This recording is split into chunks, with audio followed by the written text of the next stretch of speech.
Madoka mabuja akanaka tauya nodzanyasi dzokudya kunzewe zuva rokugumisira mwedzi uno waMbudzi. Ipapa mazuva takuerenga 534 534 pachirungu ayo Jobo Sikara akandokomerewa mujeremo wakomana pakaita kunyangarakani kaiti kunyepe zviri munhau dzanyasi. Ipapa tiri kutanda nonyaya duku tozogumisira nonyaya huru yaitika nyasi.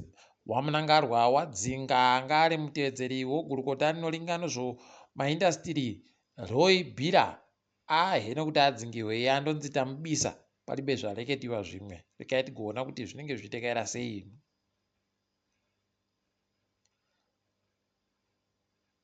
Ipapa tiri kufara kuti firimu rakaitiwa muZimbabwe rakanzi Ngoda ragoenda kumakundano okuNigeria kuKilafu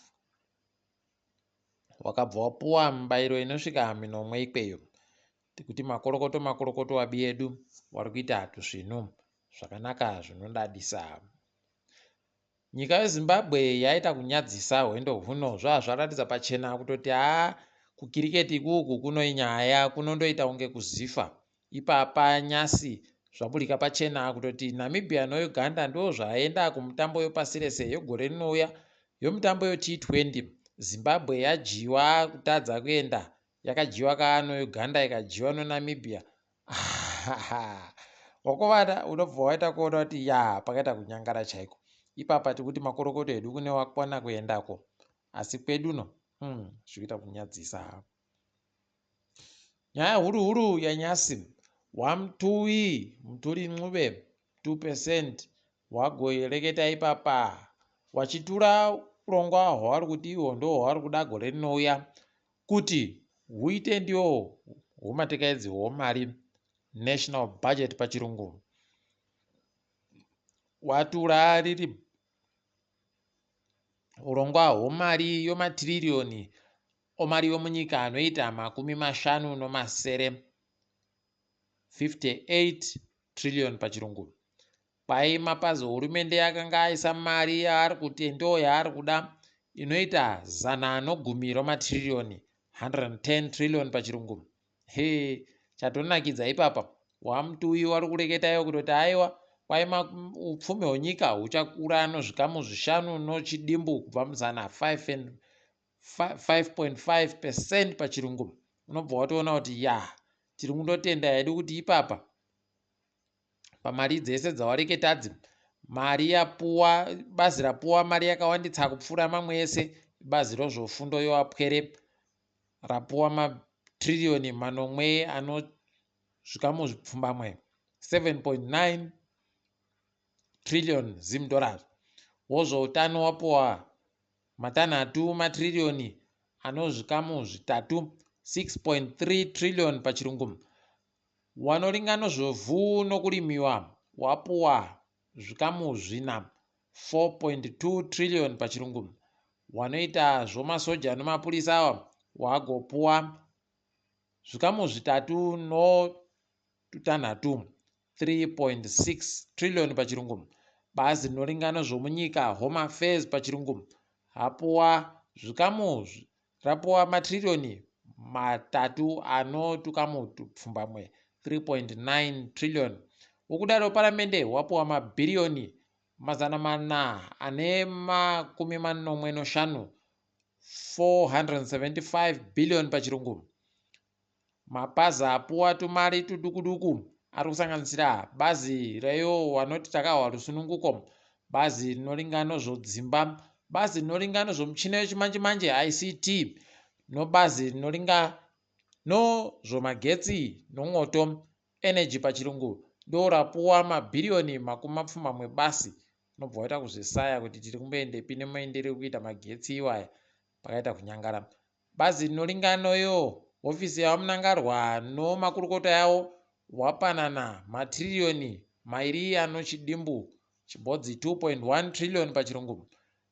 Anoferefeta nokuongorora nokuzemena kuti mari dziri kutekedzwa sei, Auditor General pachirungu, hofisi yache yapuwa 113 basi mumabhiriyoni apa angura achichema kuti naimi dondiwedzerayo mari, dondiwedzerayo mari ndikone kutekaedza basa rangu zvisvino.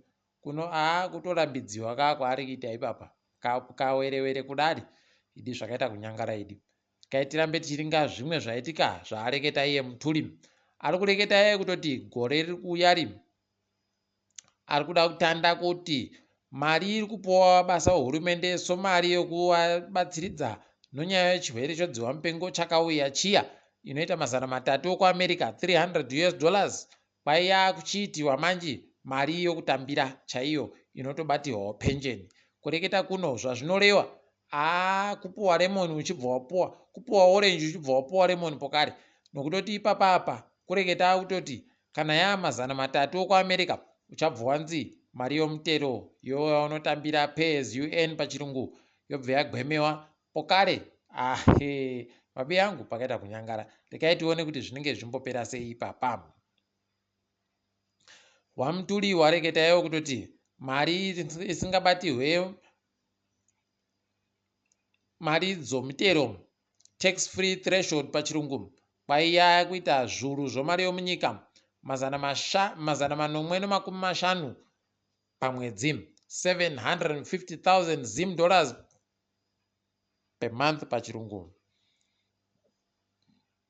Apa wabva waenda kopfika pawanga wari kufunga kuti waakuda kunhadzirisa kwai zvagoreketiwa nana OK zviya kuti wakomana matikuwadza, iwo wabva waenda kuti aiwa todawo kunhadzirisirai zviite zvisvino. Saka kureketa kuno kwai kubva gore rinouya wanhu wari kunhadzira zvinhu pokare nevanotengesa zvinhu zvakawanda, mamanufacturers nemawholesalers pachirungu, waakufanira basi kutengesera wanhu wari kubhadhara mari dzomutero wanenge waine mapepa okuti aiwa wari kubhadhara mari dzomutero kuhurumende, kwai ndowega wanhu waakutengesera. Zvazvaakureva wanhu wokumatakishopu waye waakubenuka pokare kuenda South Africa kotenga zvinhu wozvindozviisa mumabhazi zvokuuya zviri bekubhadhara futi mari yomutero. Ari kuruza ndiyo hurumende basi, paribe kana chimwe. Nayo makambani anotengesawo zvinhuyo angajaira kupuwa musvo mari waakufanira pokare kuenda kunana Pick n Pay pokare aiwa kuita chamutengo revhiri rengoro. Kaitirambe takaringa hedu kuti inokoneka chere nyaya yakadandi. Kwai makambani ari kubata $25,000 zvomari yokuAmerica akufanira kuti anyorese kuti wagoise mari inonzi VAT pachirungu iya. Tikaitione kuti zvinopera sei ipapa, tenge chikunyepai pokare.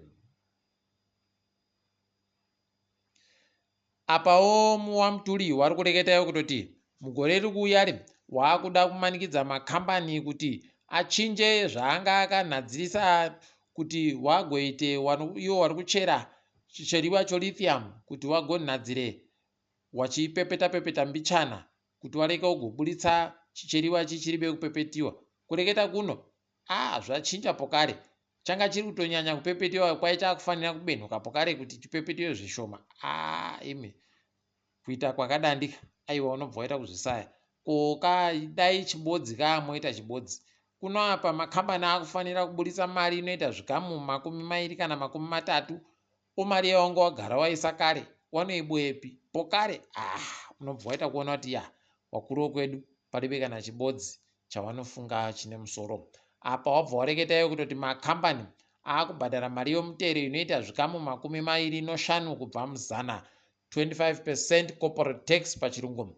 Apawo kwai makambani ari kunze konyika anomuzinda yawo kunze konyika izvezvi akufanira kubisawo mari inoita 15 yozvikamu kubva muzana, 15% pachirungu yokuti warimo munyika medu muno. Apa kwagoreketa kuti pokare makambani ari kuchera chicheriwa cholithium pokare inodombodzvipa riyerero kwedu kwamutoko nomakwari pese ikweyo kwai wakubhadhara mari inoita chikamu chibodzi kubva muzana chomari yese yawanoboya. Rekai tione kuti zvinokoneka chere izvozvi, tinoramba takandoringa. Right, taakuchenda manje kumahwadzo aWamthuli ari kunangana nesu povho. Mabi yangu wendo huno kunenge kuri kuchema kwega kwega, pakaita kunyangara. Wamthuli wari kukwidza mutengo peturu nodhiziri nomasendi 3 kudhiziri nomasendi 5 kupeturu parita ribodzi rega rega gore riri kuuya.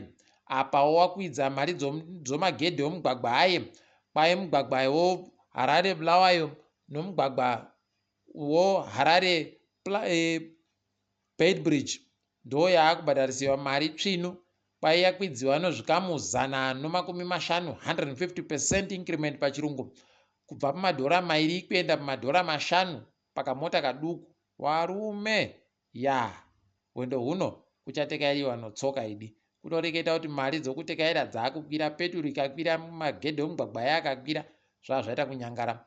Apa kumapasipoti wakatoti makajaira maakuenda kwese kwese kwenguva dzese pese tada kuti mubenhuke pokare paya pokureka kuenda kwese kwese. Wabva wakwidza mapasipoti nozvika warume ipapa pasipoti kwai inenge yakuti $200 omadhora okuAmerica. Apa inochimbidza kubuda iya ichibva yaita $300 pachirungu pasipoti. Ari kuda kunyoresa mota kwai ipapa paakutofanira kubhadhara $100 okuAmerica kana mota yake iri pasi pomarita ribodzi nochidimbu 1.5 liters pachirungu. Asi kana yakapfuura ipapo kwai akutobhadhara $500 omadhora paribe kana kugwirana tsitsi. Kwai wamboitengerei motikayo. Ndipo munotoona kuti pakaita kunyangara. Wana nyamari wanoda kuti motika dzavo dzinge dzakatenziwa iwo dzichireketa zvawanoda iwo. Kwai ipapa wakutobhadharisiwa zviuru 2,500 kusvikira kuzviuru 5 zvomadhora. Warume wendo huno rekai tione. Wamthuli wati wamira ipapa wagotoreketa pokare kutoti kwai taakutoti wanhu vari kumwa madhiringa anoshukaya ana Coca-Cola naana Fanta kwai taakuingidzira pokare kuti padhiringi rega rega panenge pachibhadhawa masendi 2 pagiramu ribodzi roshuka inoisiwa zvareketa kuti paita kunyangara chaiko. Rekai tirambe takaringa kuona kuti kwazvinenge zvimboenda nokupima. Pokare wanhu wanodzimba kana zvidziyo zvakapfuura 100,000 plus pachirungu kwai wakutobhadharisiwa pesendi ribodzi kubva mu100 yomari yomutero padzimba dzawodzo. Asi kwai wanhu wapfuura makore 40 wari kubhadharisiwa ari kuziva hache kuti ari kuitira mabiya ache aiwo mabiya ache okuZANU-PF wakuru ndo wapfuura kama70 iwaya zvakaita kuoma chaiko. Apa wabva watoti kwai wabiyedu ZANU-PF wakunyanya kuita zvokuchengeta mari pese pese wachiika mari hwii kuiendesa kumabhengi hwii kuidii. Saka wada kuti zimura igopuwe mvumo yekuenda kumakambani anochengeta mari inozvinhu zvowanhu zvakakosha mavhoti pachirungu kuti waende kovhurisa kuti munei wachibva wasecha nokutsvaka kwai anenge aboyiwa aino mari imomo iri kubva yakwacha muhwa ichibva yatoendesiwa kumabhengi. Wari kuitsvaka nodemo. Asi chinondorwadza wari kutsvaka kuwanhu waribe mari iwo ndo wari kumora wachidya kuita kupura nomusana. Asi wari kuzvida zvokuti wacherane mari yacho. Pakaita kunyangara. Bato roCCC parambwa mureketo uyo waMthuli varandoreketa kuti uyu mureketo wokuturiwa zvekutekaidzwa kwemari kwegore riri kuuya kwai wakaita kuita kumakana nowanhu chaiko. Uri kuda kuti wanhu wapfumbure, uri kuda kuti wanhu wagare wachisekerera. Wendo huno rekai tigoona kuti zvinenge zvisvika kupi. Asi kuhwadza kwazvichaita gore riri kuuya kwakaita kunyangara. Tiri ipapo mabuja rekai tibva tamirira pano zvanyasi tiri kuenda bakunze konyika. Tiri kundogumira ipapa kuti wanhu wadzeye nokufunga kuti wari kuda kuita sei gore riri kuuya. Kana manga muchiribe kana kumbozvifunga bvai matotandira ipapa mabiya angu nekuti pakaita kunyangariwa. WaMthuli wari kuda kuti muje nomutuwidi heno mabiya angu kuti zvinosvika kupi. Asi ticharamba takaringa. Ndini wenyu Mhanduwe WeNhau.